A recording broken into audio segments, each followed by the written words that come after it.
I'm going to show you a couple of easy ways to send photos on your iPhone.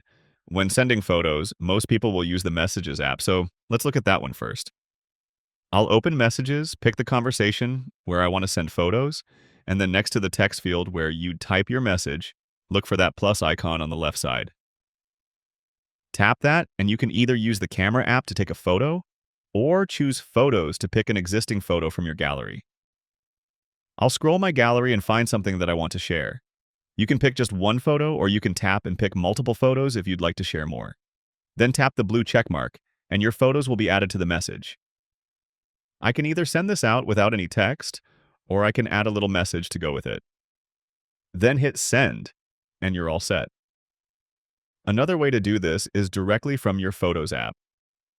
Sometimes this makes it easier to find what you want to share because you can browse your gallery in full screen view. I'll pick a photo, and then on the bottom left corner there's the sharing icon. That's what we'll use to send this.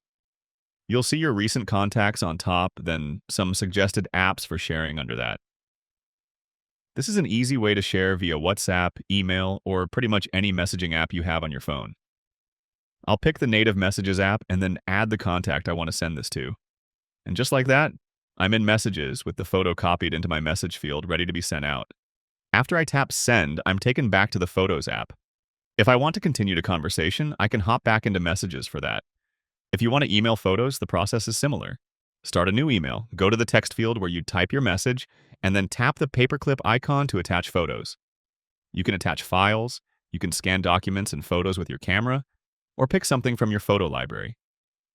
From here, it's the same process. Pick something, confirm, and send it out. And that's how you send photos. Click the like button if this helped, and subscribe for more easy guides like this.